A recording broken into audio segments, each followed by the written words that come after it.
Bonsoir à tous, c'est Théo Weather, merci à tous d'être là pour cette vidéo. Pour cette vidéo les potos, une petite nouveauté sur la chaîne qui arrive aujourd'hui.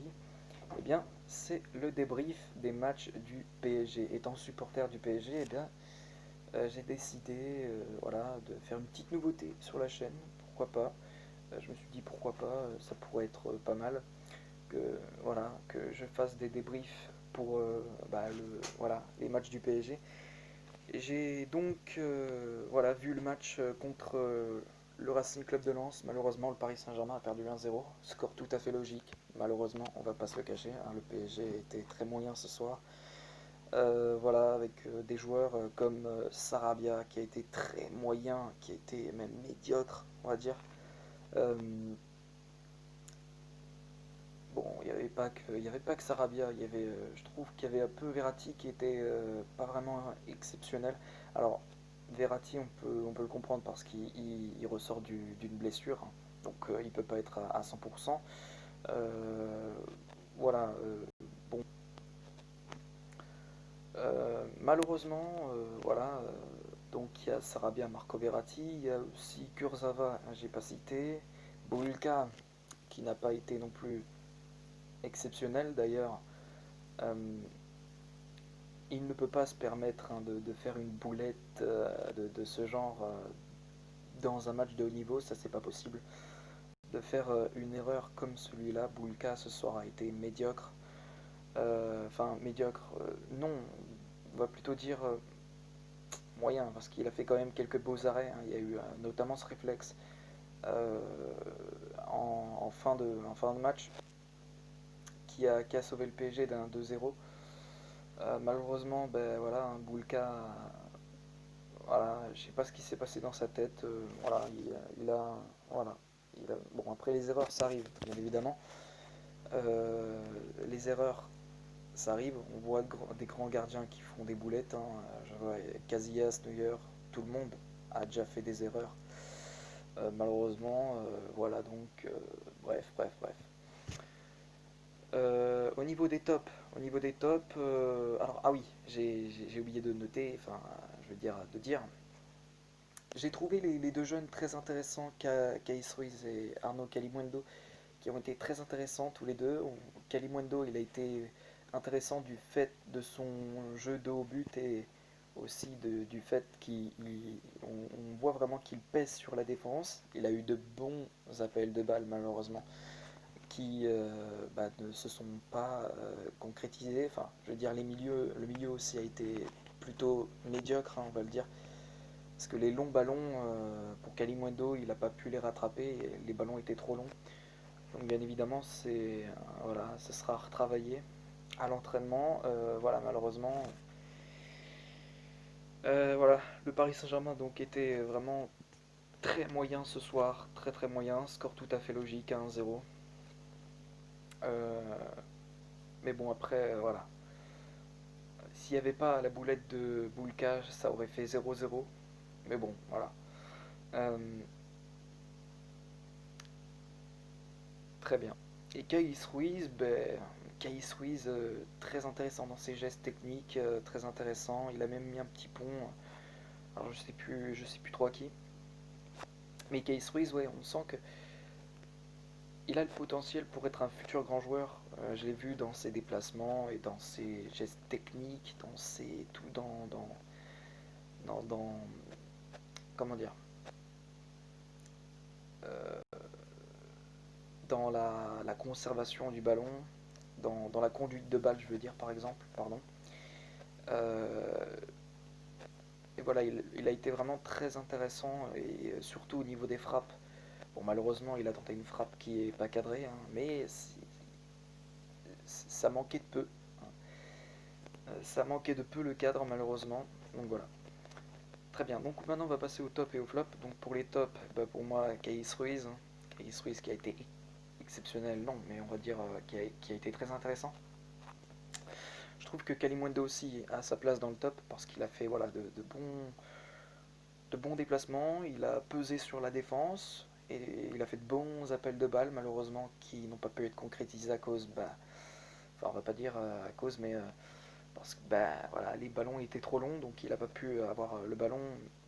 Malheureusement, il n'a pas pu concrétiser les occasions. Je pense que si les ballons étaient moins longs, étaient bien dosés, je pense que il aurait pu faire la différence. Pour moi, voilà donc. Euh, aussi un autre top, ben, pour moi, un autre top, il n'y a pas. Waouh!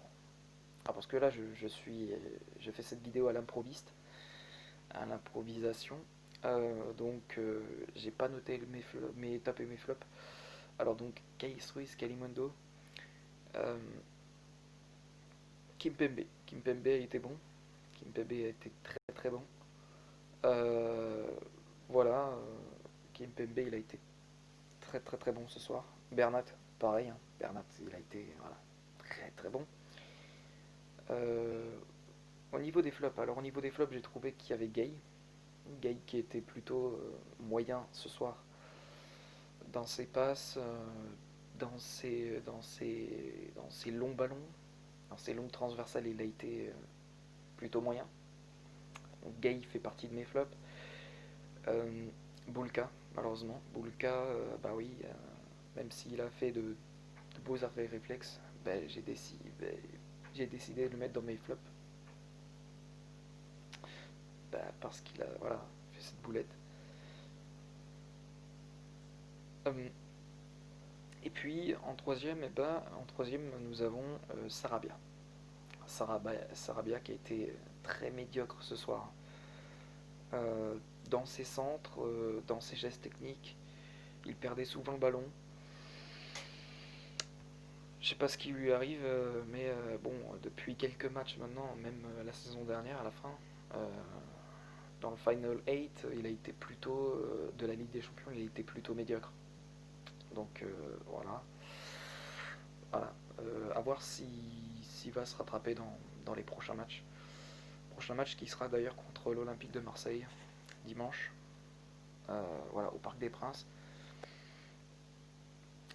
Donc voilà, très bien, très bien.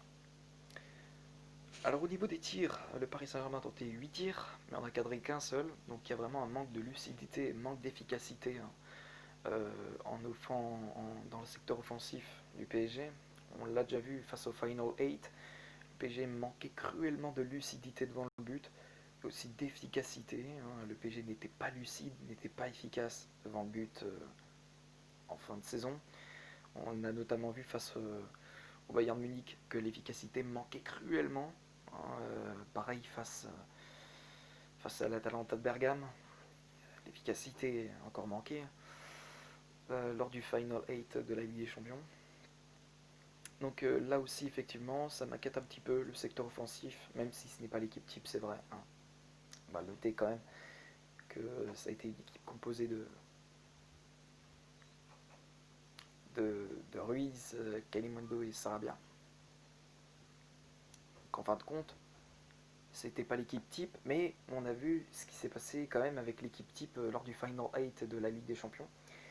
On a vu ce manque d'efficacité devant le but, notamment de la part de Neymar, qui a beaucoup vendangé face à l'Atalanta et face à Leipzig, face au Bayern Munich également. Donc voilà.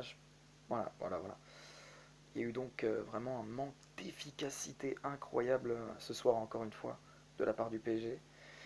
Voilà, c'était pas un grand PSG ce soir. Voilà. Euh,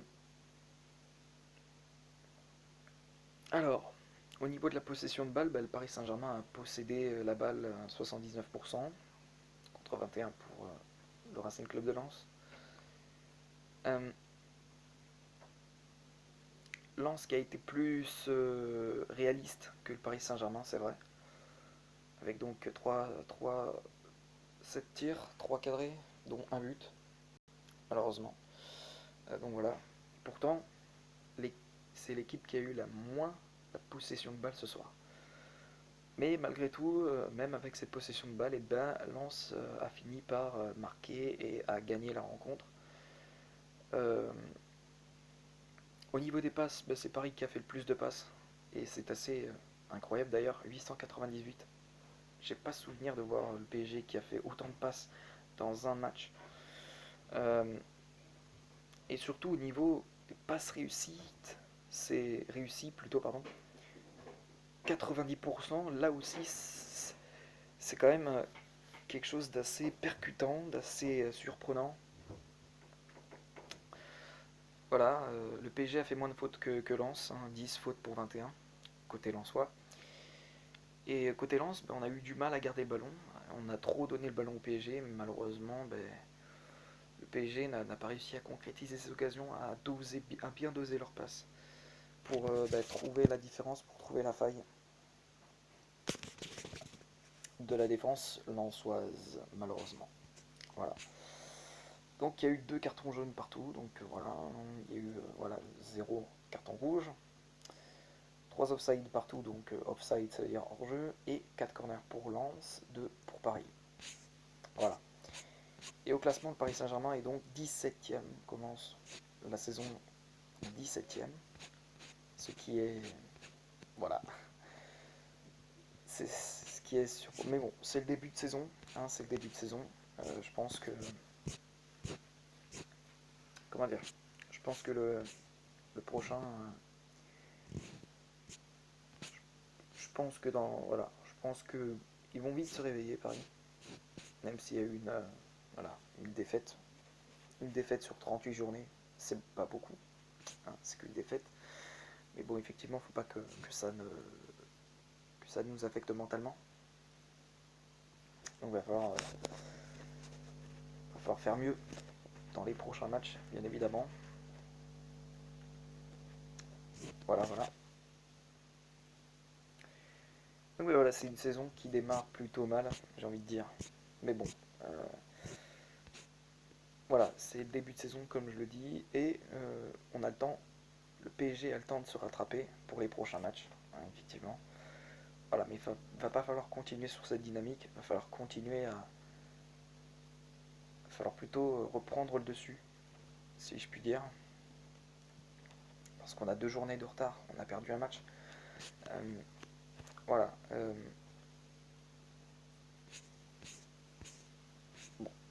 Bon. Voilà, mais de toute façon, le PSG joue moyen depuis le match face à l'Atalanta. J'ai trouvé que le PSG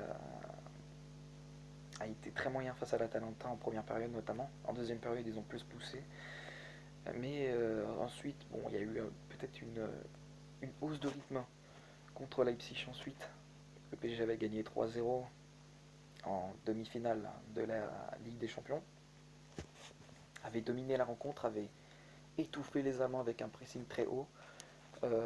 Voilà, mais contre le Bayern, Paris a été trop. Alors, si on voit bien le match, ça me fait un peu penser au match du PSG face au Bayern. C'est-à-dire que on a eu des occasions face au Bayern. Le Bayern était moyen, on va dire. Hein, le Bayern n'a pas été énorme face au PSG lors de la finale. Le PSG a tenté le coup pour essayer de revenir et de gagner la rencontre. Malheureusement, ça ne s'est pas fait, hein, évidemment, avec les passes qui étaient mal dosées, voilà, des dribbles de trop, et surtout un manque d'efficacité devant le but. Ça m'a fait un peu penser à ça, le match face à Lens ce soir. C'est-à-dire que Lens, c'était pas énorme non plus, et le PSG n'était pas non plus énorme. Voilà. Même cas de figure pour Paris, donc, ce soir. Mais bon, défaite tout à fait logique, 1-0. On va. Voilà. Bref.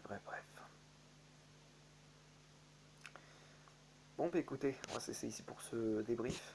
Merci à tous d'avoir suivi ce débrief. Puis on se retrouve dimanche pour le débrief face à l'Olympique de Marseille, qui j'espère sera en la faveur du Paris Saint-Germain. La victoire, j'espère. Sur ce, je vous laisse ici, et puis on se retrouve donc dimanche pour le Classico, pour le débrief du Classico PSG Marseille, en espérant donc une victoire du Paris Saint-Germain. Bon, c'est au Parc des Princes, donc ça devrait le faire. Mais bon. quand même, voilà. Faut quand même se méfier du jeu de Paris parce que depuis le Bayern, j'ai trouvé que c'était fébrile. J'ai trouvé que c'était fébrile, donc il va falloir effectivement corriger tout ça. Donc voilà. Bref. Je vous laisse ici, puis on se retrouve donc dimanche pour le débrief face à l'Olympique de Marseille. Je vous retrouve tout de suite pour le bulletin météo de demain.